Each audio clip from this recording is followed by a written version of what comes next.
আসসালামু আলাইকুম। স্বাগত সবাইকে।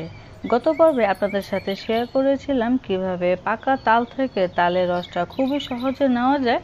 তো সেই তালের রসটা দিয়ে আমি আজকে তালের পিঠা বা তালের বড়া তৈরি করে দেখাবো। এই তাল বড়া খেতে কিন্তু অত্যন্ত মজার হয়ে থাকে। আশা করছি আজকের এই ভিডিওটি আপনাদের কাছে ভালো লাগবে এবং কাজে আসবে। ভালো লাগলে আমার ভিডিওতে একটি লাইক দিবেন এবং চ্যানেলটিকেও সাবস্ক্রাইব করে দিবেন। চলে যাচ্ছে আমি পুরো রেসিপিতে। এখানে আমি তালের পিঠাটা তৈরি করার জন্য একটি মিক্সিং বোল নিয়ে নিলাম, আর এখানে আমি 1 কাপের মতো তালের রস নিয়ে নিলাম। পাকা তাল থেকে যে কতটা সহজে তালের রসটা নেওয়া যায় এটাই কিন্তু গত পর্বে আপনাদের সাথে শেয়ার করেছিলাম। এই তালের রসে কিন্তু কোনো প্রকার পানি মেলানো নেই, আবার এটা কিন্তু জাল দেওয়া না, কাঁচা অবস্থায় কিন্তু আমি ফ্রেশ তালের রসটাই নিয়ে নিলাম। এখানে আমি চিনি দিয়ে দিলাম, হাফ কাপের একটু বেশি হবে, তারপরও যার যার নিজেদের টেস্ট অনুযায়ী কিন্তু চিনিটা একটু বাইরেও দিয়ে দিতে পারেন। তো যে চিনিটা আমি দিয়েছিলাম এতেই কিন্তু মিষ্টির পরিমাণটা ঠিক আছে।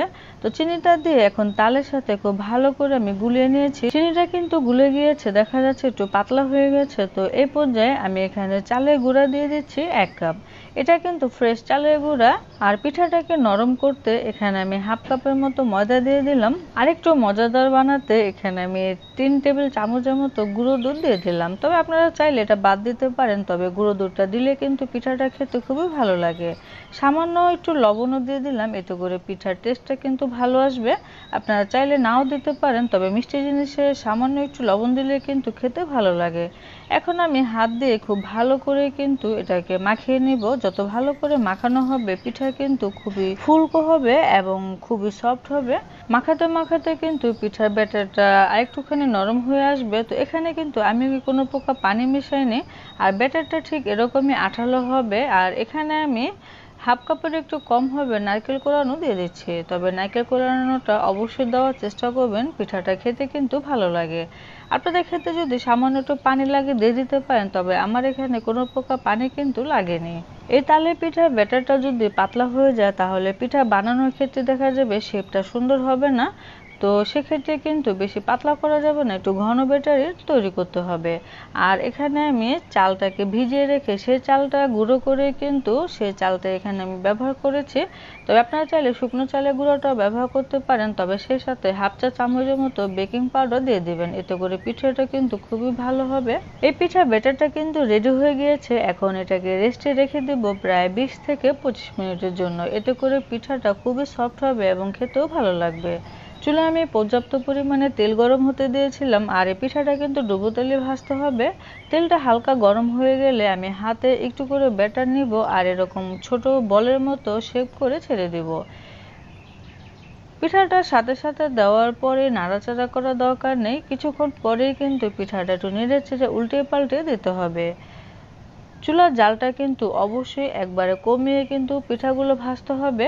এতে করে পিঠা কালারটাও সুন্দর থাকবে এবং খুবই সুন্দরভাবে ভেতর পর্যন্ত ভাজা হবে। চুলা বাইরে রাখলে কিন্তু উপরে রং এসে যাবে এবং পিঠাটা ভাজা হবে না, সেক্ষেত্রে কিন্তু খেতেও ভালো লাগবে না।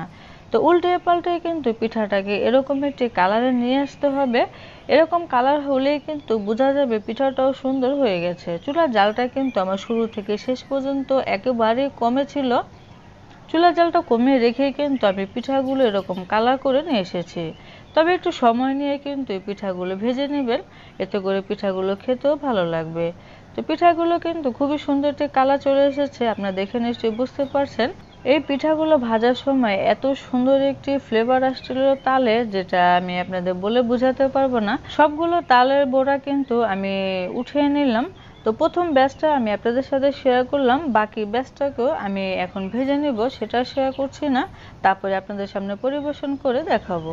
সবগুলো পিঠা কিন্তু আমি ঠিক একইভাবে ভেজে নিয়েছি, এখন আপনাদের সামনে নিয়ে আসলাম। দেখলেন তো 1 কাপ তালের রস দিয়ে কিন্তু কতগুলো পিঠা বানিয়ে নিয়েছি, আর পিঠাগুলো হয়েছেও কেমন গোলুমোলু, দেখতে কিন্তু খুবই সুন্দর, আবার খেতেও কিন্তু অসম্ভব মজাদার। আর পিঠাগুলো কিন্তু খুবই নরম হয়েছে, আমি একটি ভেঙে আপনাদের সামনে শেয়ার করছি। দেখলেই কিন্তু আপনারা বুঝতে পারবেন তালের রসের কালারটা যেমন সুন্দর, এই পিঠার ভিতরে কালারটা কিন্তু তেমনি সুন্দর। এই পাকা তাল থাকতে থাকতে আপনারাও আমার মতো একবার হলো এই তালের পিঠাটি তৈরি করে নিন। আমি আশা করছি আপনাদের কাছেও ভীষণ ভালো লাগবে। আর এই পিঠাটি তৈরি করলে কমেন্ট করতে কিন্তু ভুলবেন না আমার রেসিপিটি কেমন ছিল। আশা করছি আজকের এই রেসিপিটি আপনাদের কাছে অনেক বেশি ভালো লেগেছে এবং অনেক বেশি কাজেও আসবে। তো ভালো লাগলে আমার চ্যানেলটিতে লাইক শেয়ার সাবস্ক্রাইব করে প্লিজ আমার সাথেই থাকবেন, আমাকে অনেক বেশি সাপোর্ট করবেন। সবাই অনেক বেশি ভালো থাকবেন, সুস্থ থাকবেন আর আমাদের জন্য দোয়া করবেন। আজকের মতো বিদায় নিচ্ছি। খুদা হাফেজ।